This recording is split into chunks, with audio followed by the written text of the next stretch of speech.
ஒரு காலத்தில் கண்டிப்பாக இந்த தேருக்கு மேலே பெருமாள் ஸ்ரீதேவி பூதேவியோட இந்த ஸ்ரீ வீரநாராயண விண்ணகரையே வந்து உலா வந்திருப்பாருங்க. எல்லாருக்கும் வணக்கம். என் பேர் ரோஹித்குமார். நம்ம இப்போ எங்கே இருக்கோம்னா திருநெல்வேலி மாவட்டம் பாளையங்கோட்டைக்கு மத்தியில் இருக்க ராஜகோபால சுவாமி கோயிலில் தாங்க இருக்கும். இந்த கோயில் வந்து பார்த்தீங்கன்னா ரொம்ப பிரம்மாண்டமான கோயில், பழமை வாய்ந்த கோயில்.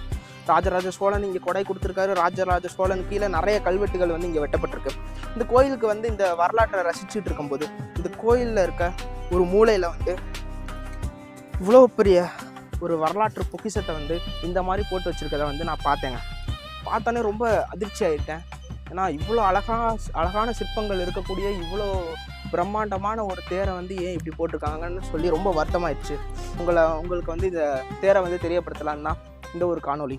இந்த திருமாலினுடைய 10 அவதாரங்களையும் பற்றி இந்த தேர் முழுக்க வந்து சொல்லியிருக்காங்க. யாளிகள் இருக்கு, நிறைய ஆழ்வார்களுடைய சிற்பங்களும் வந்து இந்த தேர் முழுக்க வந்து இருக்குங்க. இங்கே மேலே பார்த்தீங்கன்னா தெரியும் எத்தனை அழகான சிற்பங்கள் இருக்கு பாருங்க. ஒரே ஒரு மரக்கட்டையில வந்து ஒரு சிற்பத்தை செதுக்கியிருக்காங்க. மேலே பெருமாள் வந்து சயன கோலத்தில் இருக்காரு. ஸ்ரீதேவி பூதேவி நம்ம பிரம்மரோட. அவருக்கு கீழேயே வந்து பார்த்தீங்கன்னா உற்சவமூர்த்தி இருக்காருங்க. இங்கே வந்து வெண்ணெய் கடையிறாங்க. அந்த ஒரு சிற்பத்தை வந்து இங்கே எவ்வளோ தெளிவாக செதுக்கியிருக்காங்க பாருங்க. என்னுடைய இந்த விரல் அளவுக்கு தான் இந்த சிற்பமே இருக்கு. ஆனால் அதுக்குள்ள எவ்வளோ டீட்டெயில்ஸ் இருக்கு பாருங்க.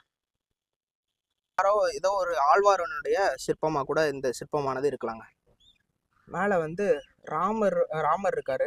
ராமர் வந்து பட்டாபிஷேகம் செய்கிற அந்த ஒரு காட்சியை வந்து செதுக்கியிருக்காங்க. தேரில் வந்து ஒரு இடத்த கூட விட்டு வைக்கலாங்க. எல்லா இடத்துலையும் அவங்களால முடிஞ்ச அளவுக்கு நிறைய சிலைகளை வந்து செதுக்க தான் ட்ரை பண்ணியிருக்காங்க.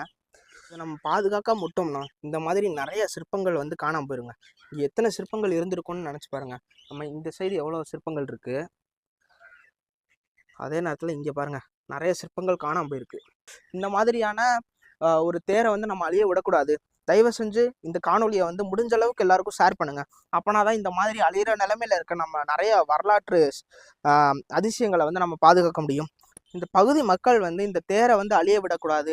இதை கண்டிப்பாக வந்து இந்த தேரை வந்து சீரமைப்பு பண்ணி இப்போ வந்து முதல்வரால் திறக்கப்பட்டிருக்க பொருணை அருங்காட்சியகத்தில் வந்து இதை கண்டிப்பாக வந்து காட்சிப்படுத்தணுங்கிறது வந்து இங்கே இருக்க பொதுமக்களுடைய கோரிக்கையாக இருக்குது. முடிஞ்ச அளவுக்கு எல்லாருக்கும் வந்து பகிருங்கள், ஷேர் பண்ணுங்கள். ஷேர் பண்ணி எல்லாருக்கும் தெரியப்படுத்துங்க. அப்படின்னா தான் இந்த மாதிரி அழியிற நிலைமையில் இருக்க நிறைய வரலாற்று அதிசயங்களை வந்து நம்மளால் காக்க முடியும். நன்றி, வணக்கம். இப்படிக்கு உங்கள் ஆர். ரோஹித்குமார்.